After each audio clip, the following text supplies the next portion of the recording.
Hello. Welcome to the channel. This is Alfred. Today, we will be looking into creating a WPF project. We'll be using Caliburn.Micro. So let's go ahead and create a new project.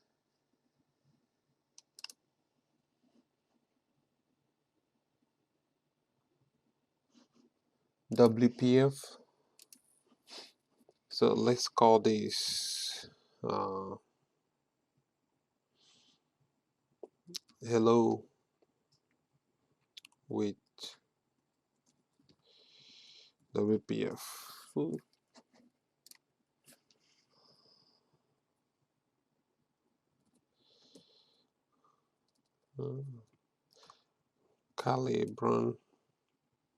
Caliburn.Micro app.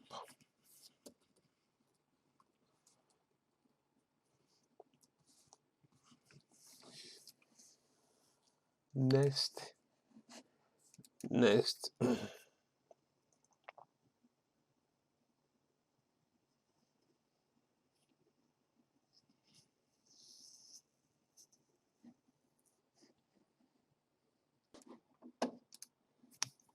Alright, so let's go ahead and create a repo. This is, so I have this selected, the repo selected, that's good.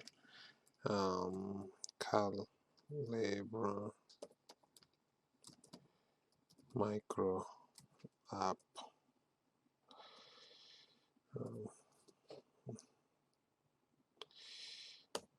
Getting started. Private, that looks good. And let's do examples.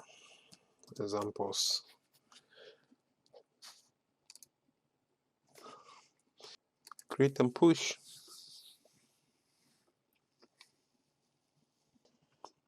Let me make sure that I have that going.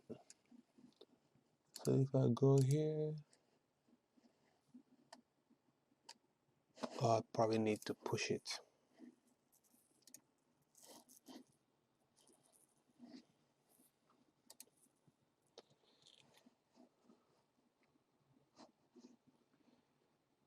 Let's see. Let me make one change here. I know that I will be deleting this, so let's delete it. So let's go ahead and push change.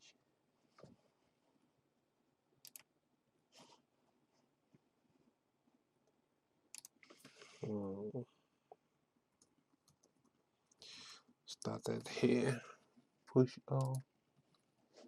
Let's go ahead and push. All right, it should be pushed now. Let's go to our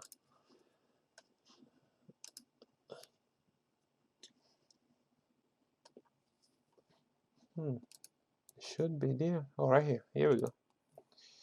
So that is it here.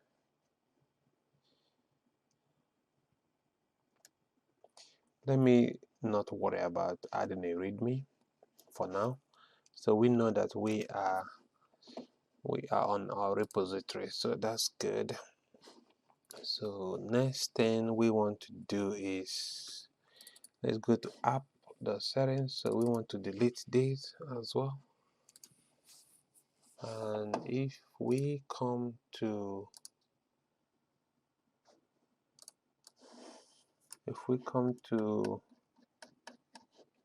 Caliburn.Micro documentation, so this is how you want to configure it. So there's something that I want to copy from here. This setup syntax right here. All right. So we want to close that off. So we are closing that off. Then this syntax, I'm gonna do a capital B and a bootstrapper here. So this is some setups that you need to do for in order to work with Caliburn.Micro. Don't ask me why, because I'm doing this. This is my second time doing this, so you are just coding with me. Let's see how this comes up. Whoa, I have a lot going on here. All right, close out of this, close out of this. Okay, this is better. Let me make the screen a little bigger for the video. Let's do 120. Okay, that's better. Or actually, it doesn't see the bootstrapper. So let's go ahead and create the bootstrapper. So I'm going to copy this name, or rather, let me copy this name. So I'm going to create a class.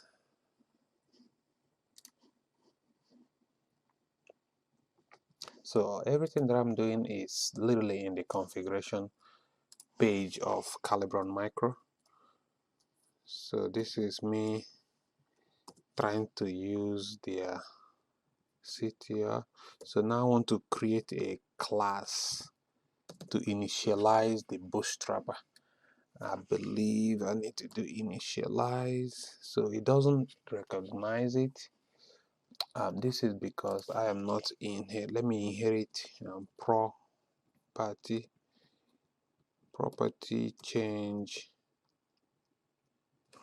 Let me look over it again. So right here, the bootstrapper is inheriting a bootstrapper base. Where did I get the property change? Bootstrapper base. Alright, so I'm going to hit Control dot, install Caliburn.Micro. Yep, I'm going to install Caliburn.Micro now.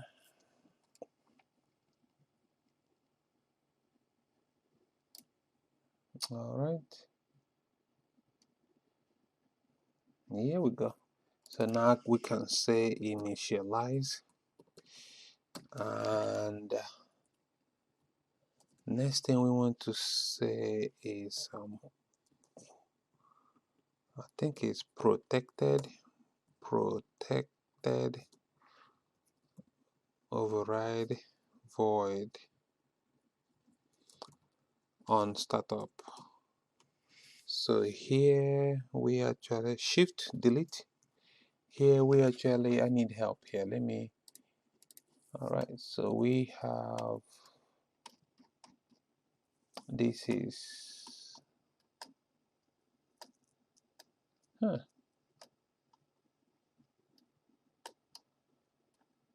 right here. So this is display root view for shell view model. Display shell view model. So now this is going to yell at us because we don't have a shell view model. So again, this, so we're trying to do two things here. We're trying to do WPF, right? WPF. We're trying to do Caliburn.Micro, and we are also trying to use the MVVM pattern. So so the shell view model obviously will have to go inside one of the acronyms, one of these acronyms here. So let's go ahead and create our MVVM, which stands for model, view, and view model. So let's go ahead and create folders that represent those pattern. So the first one is models, right? Then the second one is views.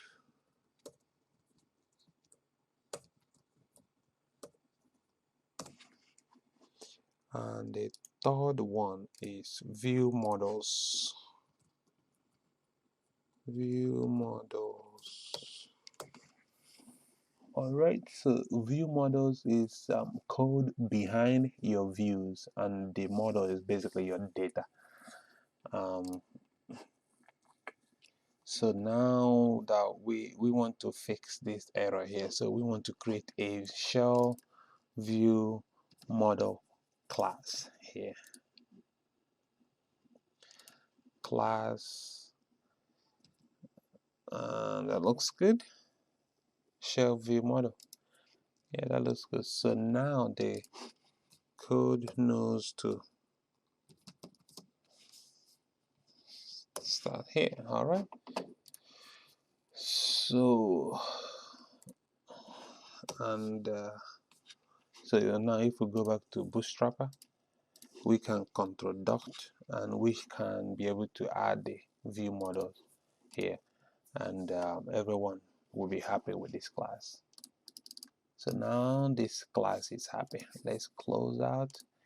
App settings is also happy-ish. No, not yet, but as soon as we compile it, let's try that. Compile.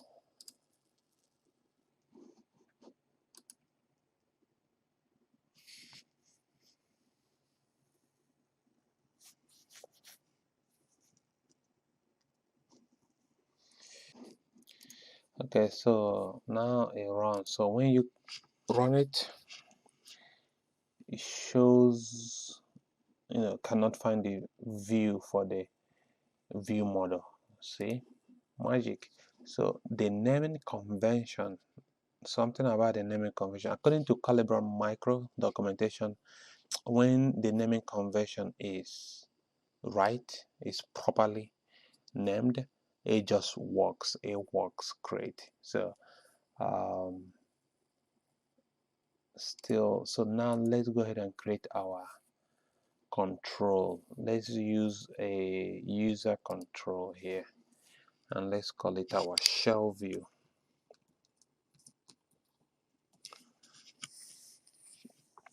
Now remember, naming control is very important. So now this is shell view model, and this is our shell view. So now they both will know that this is the control side, user interface side of the code, and this is the code behind of it. So let's go ahead and adjust this. Let's do a stack panel. Let's do a test block.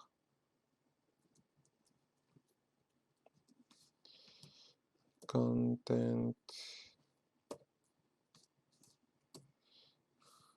please enter your name.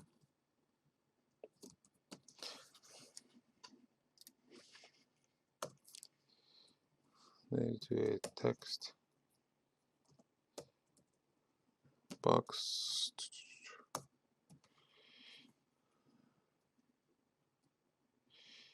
Let's do X.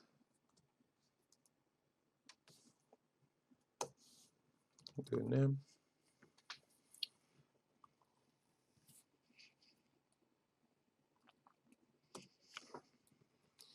Let's do a button.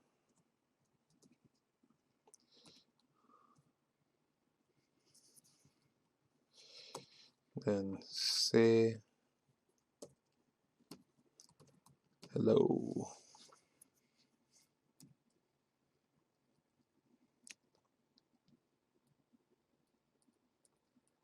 All right, that looks good. So now let's go ahead and make this a little big. Font size 30. I don't know if you are able to see. Let's make this 100. So that's it.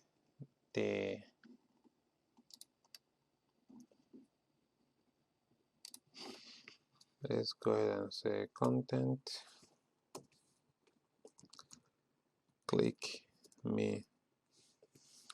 All right, so we have our button, we have our text box where we'll type our name, and we have a sort of a label that tells us please enter your name. So that looks good so far. So now we can go to our code behind. So this is the beauty about Caliburn.Micro. So now we can create our property.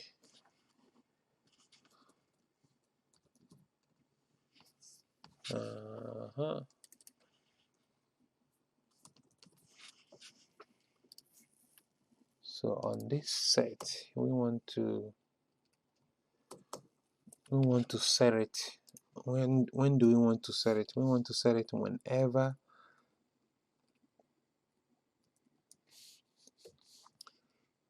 a property changes. So what property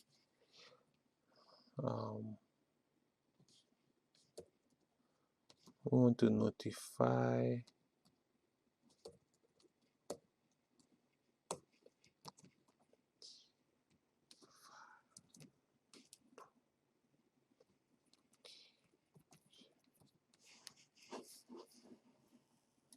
let's see.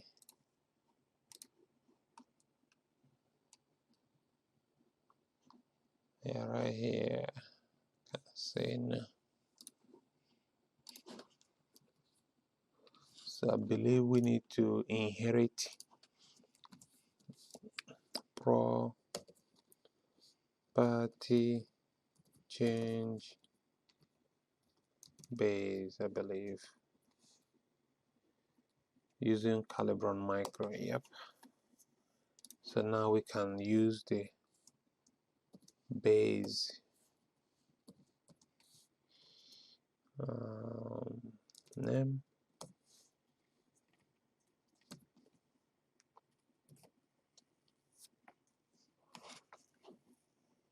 Let me get the right spelling. Notify of property change. Oh, I had it wrong. So now I want to also say notify of property change say can say hello.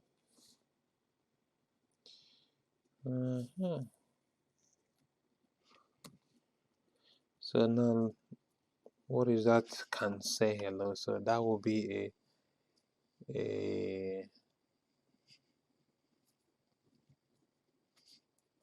prop full. So this will actually be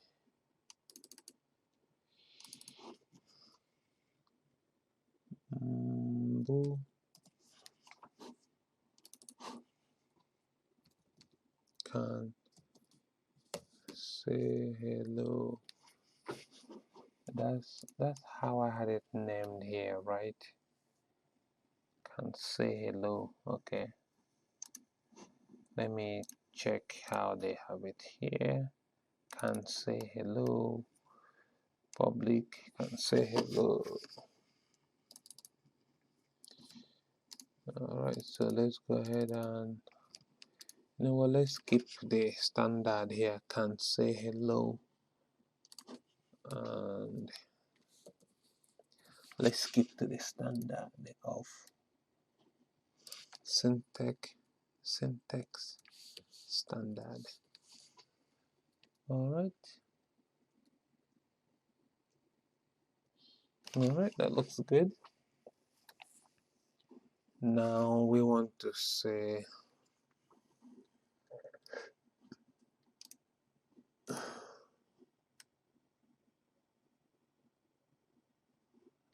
hello. Now we want to say public void say hello message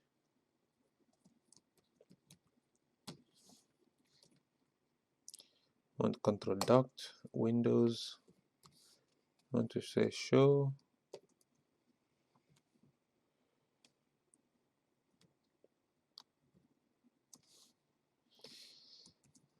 hello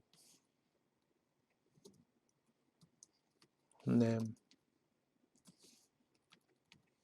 All right, so notice that say hello is the same spelling as we have here, and name is the same spelling as we have here. So this will, whenever we, and this is name, right? So that's the text box. So whenever we do anything on the text box, it will update the property here. And when it updates the property here, it will also notify this can say hello, and this can say hello will, this can say hello is connected to the button say hello, which is this right here, hello. So if you put can in front of it, then it will become, it's able to if this returns as empty, then it will return a false, hence the button will basically be disabled, so you won't be able to click it. But whenever you see, whenever there's a letter or there's a character in the name property, then the button will be enabled. Let's see it in work. Let's see it play out.